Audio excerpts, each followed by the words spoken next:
Welcome to physics pulse, जहाँ हर concept धड़कन बन जाएगा। आज मैं ऐसा एक कॉन्सेप्ट लेके आया हूँ जो कि है बेसिक मैथ्स। देखिए, बेसिक मैथ्स के आइडिया हमारी बहुत हेल्प करते हैं हमारी फिजिक्स को समझने के लिए, फिजिक्स की अंडरस्टैंडिंग के लिए।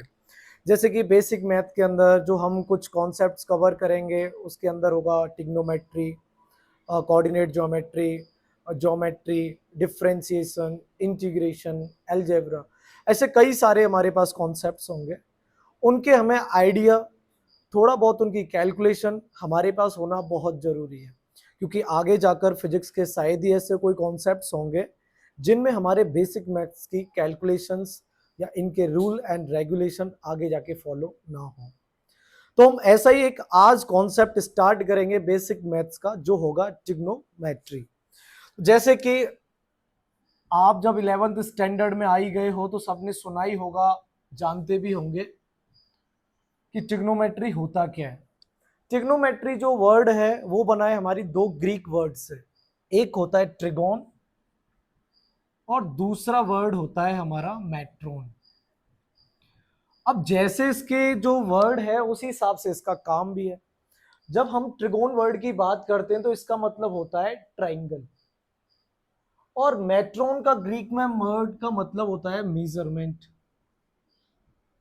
मींस हमें कुछ नहीं देखना इस पूरे कॉन्सेप्ट में, हमें बस इतना देखना है या इस टॉपिक में कि ट्रायंगल का जो हम मेजरमेंट करते हैं वो हम किस तरीके से करते हैं, उसके हमारे पास में क्या बेसिक आइडियाज होते हैं। अच्छा, आप एक बात बताओ, आप सभी ट्रायंगल को तो सब जानते ही होंगे कि ट्रायंगल कैसा होता है देखने में। जब मैं बात करूं कि ट्रायंगल की स्टडी हमें करनी है तो किन बेसिस पर आप उसकी स्टडी करना स्टार्ट करेंगे। या तो हमें पता है कि ट्रायंगल के पास में उसकी साइड्स होती हैं तीन। एक तो हमारे पास कॉन्सेप्ट आ गया कि यार चलो हम ट्रायंगल पढ़ने वाले हैं तो मेजरमेंट करेंगे उसकी एक साइड का। अच्छा, दूसरा क्या होता है, ट्रायंगल के पास में अपने कुछ क्या होते हैं, एंगल्स होते हैं। भाई इसके तीन साइड है और तीन एंगल है, इन्हीं का अंडरस्टैंडिंग है, इन्हीं के बारे में हमें सीखना है। ये हमारी क्या कहलाएगी, ट्रिग्नोमेट्री। तो अब मैं बेसिक से स्टार्ट करता हूं ट्रायंगल के मेजरमेंट को लेकर।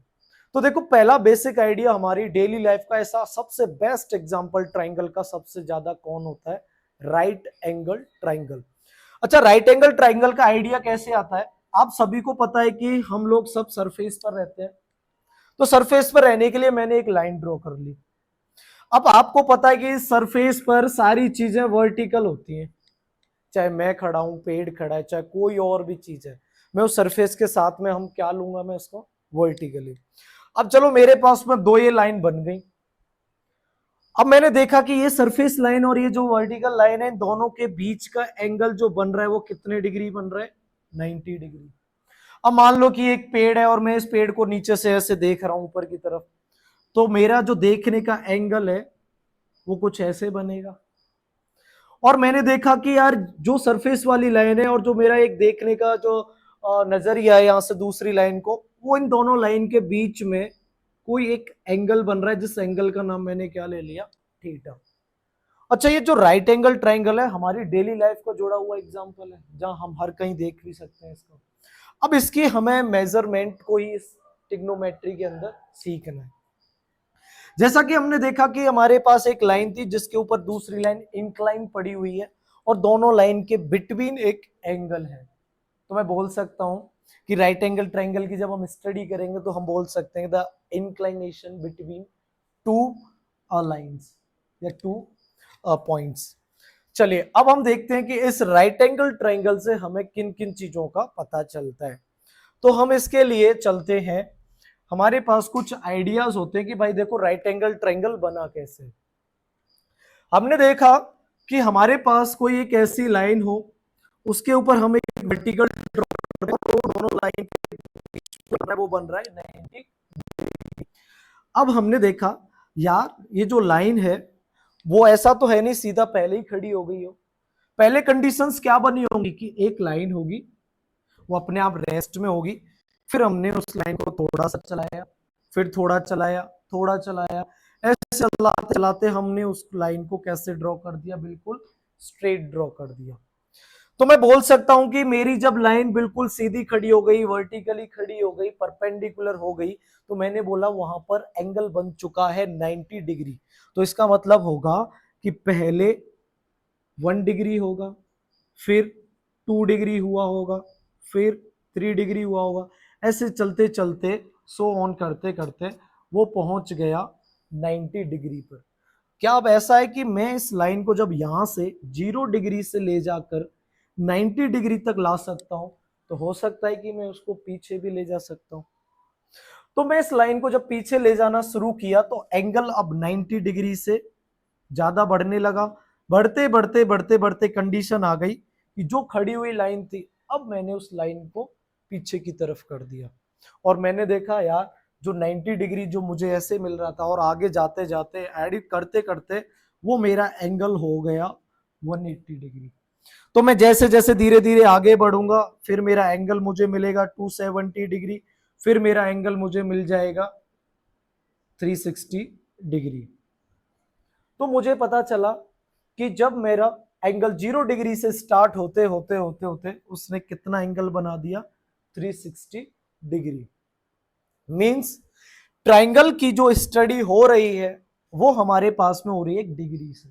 अच्छा, इसका आइडिया क्यों लिया हमने डिग्री का? देखो, हमने राइट एंगल बनाना सीख लिया था। राइट एंगल बनाना सीखा तो हमारे पास एक आइडिया आ गया कि भाई एक राइट एंगल है जो कि अगर ऐसा दिखाई देता है तो हम उसको बोल देंगे कि ये राइट एंगल है। फिर हमने कहा यार अगर कभी ऐसा हो जाए कि कोई एंगल इस तरीके से दिखाई दे तो हमने उसका नाम रख दिया ऑब्ट्यूज एंगल, मतलब 90 डिग्री से ज्यादा एंगल को ऑब्ट्यूज बोल देंगे। फिर कभी कहीं ऐसा हो जाए कि वो एंगल कुछ ऐसे हो जो कि 90 डिग्री से कम हो तो हमने ऐसे एंगल का नाम क्या रख दिया, एक्यूट एंगल। अब देखो, हमें इतना तो पता चल रहा है कि 90 से ज्यादा है, ये 90 से कम है, लेकिन ये कैसे पता चलेगा कि कितना ज्यादा या कितना कम है? तो इसका हमारे पास में एंगल का एक मेजरमेंट होना चाहिए और उस मेजरमेंट के लिए हमने दो वर्ड बनाए। एक तो आप डिग्री में कर सकते हो और दूसरा उसका मेजरमेंट कर सकते हो रेडियन में। मींस अब आपके पास में एंगल के मेजरमेंट के लिए अब एक राइट एंगल, ऑब्ट्यूज, एक्यूट और कुछ बोलने की बजाय अब आइडिया है यार, या तो आप डिग्री में बोल दो कि भाई 10 है, 20 है, 40 डिग्री है, 50 डिग्री है, 1 रेडियन है, 2 रेडियन है, 3 रेडियन है। तो हमारे पास में एंगल को समझने के लिए ये दो वर्ड आ गए, एक डिग्री आ गया और एक वर्ड आ गया हमारे पास में रेडियन। डिग्री हम देख चुके हैं कि जैसे हमने 0 से स्टार्ट करते करते किस तरीके से हमने 360 डिग्री तक पहुंचे। तो फिर ये रेडियन क्या होता है? अब ये रेडियन का आइडिया हमें कैसे लगता है? रेडियन का आइडिया हमें लगता है इस तरीके से कि मैंने एक सर्कल ड्रॉ किया कि रेडियन का आइडिया हमारे दिमाग में कैसे आया कि यार एंगल को मेजरमेंट करने के लिए हम एक रेडियन वैल्यू भी लगा सकते हैं। मैंने क्या किया, सेंटर से इसका कोई एक रेडियस ड्रॉ किया। मान लेते हैं इस रेडियस की जो भी लेंथ है उतना ही बड़ा हमने क्या किया, यहां से जो भी लेंथ है उतना ही बड़ा हमने एक आर्क ले लिया। सेम रेडियस का कोई एक ऑब्जेक्ट ए से मोशन करते करते करते करते मान लो यहां पहुंच गया और वो इतना दूर पहुंचा है जितना जैसे कि जो रेडियस है, और मैंने इन दोनों पॉइंट को यहां से मैच कर लिया। मैंने इन दोनों पॉइंट को क्या कर लिया, यहां पर मैच कर लिया। अब यहां पर जो एंगल बना है वो एंगल बना है थीटा, और मैं कहता हूं कि ये जो थीटा बना है वो बना है 1 रेडियन। ये जो एंगल बन रहा है वो बन रहा है मेरा 1 रेडियन। अब ऐसे करते करते मान लो कि यहां से 1 रेडियन हो गया, यहाँ 2 रेडियन या 3 रेडियन या 4 रेडियन, 5 रेडियन, ऐसे करते करते हमारा एंगल बना 6 रेडियन। और 6 रेडियन से कुछ ज्यादा हमें रेडियन में मिल जाता है। कुछ रेडियन में कैसे मिल जाता है कि 6.28 रेडियन। जैसे यहां पर कंप्लीट हमारा डिग्री में 360 डिग्री था, वैसे ही जब हमने रेडियन की स्टडी करते गए तो हमें मिला कंप्लीट एक सर्कल को कंप्लीट करने पर मिला 6.28 रेडियन। अब जैसे देखो ये 6.82 रेडियन है, हमने इसको पार्ट्स में ब्रेक कर लिया। जैसे 6.2 है, इस 6.2 का जो हाफ बनेगा वो कितना बनेगा, 3.14, जो कि किसके बराबर होता है, पाई के। और 6.28 रेडियन किसके बराबर हो रहा है हमारा, 2 पाई के। लेकिन आपने ये थीटा को 1 रेडियन क्यों बोला? क्योंकि यहां का जो थीटा आया है वो किस बात पर डिपेंड कर रहा है, यहां की जो आर्क लेंथ है और दूसरा रेडियस है।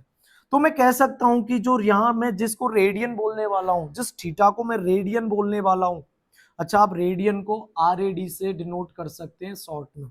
मैं जिस थीटा को रेडियन बोलने वाला हूं वो डिपेंड करता है मेरे आर्क पर अपॉन रेडियस पर। कब थीटा मेरा 1 रेडियन होगा, मैंने क्यों इसको 1 रेडियन डायरेक्ट बोला था, इसका लॉजिक ये होता है, अगर मेरा आर्क मान लो 1 है और रेडियस भी मेरा क्या है 1, कह सकता हूं कि आर्क बराबर क्या होना चाहिए, रेडियस। तो थीटा जो बनेगा वो कितना बन जाएगा, 1 रेडियन। मैंने शुरुआत में यही बोला था कि जो रेडियस की लेंथ है वही मैंने लेंथ ले ली मेरे आर्क की, यहां से यहां जो आर्क है इसको मैं क्या बोलूंगा, आर्क। तो आर्क बराबर जब रेडियस हो जाता है तो वो किसके बराबर आएगा भाई, मान लो आर्क अपॉन रेडियस डिवाइड करने पर वैल्यू सेम आएगी, तो जो हमें मिल जाएगी 1 रेडियन। अगर मानो मैंने क्या किया, आर्क को 2 गुना कर दिया, रेडियस मेरा 1 है, आर्क मैंने बढ़ा दिया, 2 गुना कर दिया, तो अब मेरा थीटा कितना आ जाएगा, 2 रेडियन। तो ऐसे मैं क्या कर रहा हूं, आर्क को बढ़ाता चलूंगा रेडियस के कॉन्सेप्ट में, जैसे जैसे मेरा आर्क बढ़ता चलेगा बढ़ता चलेगा बढ़ता चलेगा मेरा आर्क, उस तरीके से मेरे को रेडियन की वैल्यू भी बढ़ती चलेगी। तो अब हमने देखा कि यार हम किसी भी एंगल को ब्रेक करके रेडियन में पढ़ सकते हैं, डिग्री में पढ़ सकते हैं। तो क्या कोई ऐसा कोई कॉन्सेप्ट है जिनमें डिग्री और रेडियन के बीच में कोई रिलेशन देखने को मिलता हो?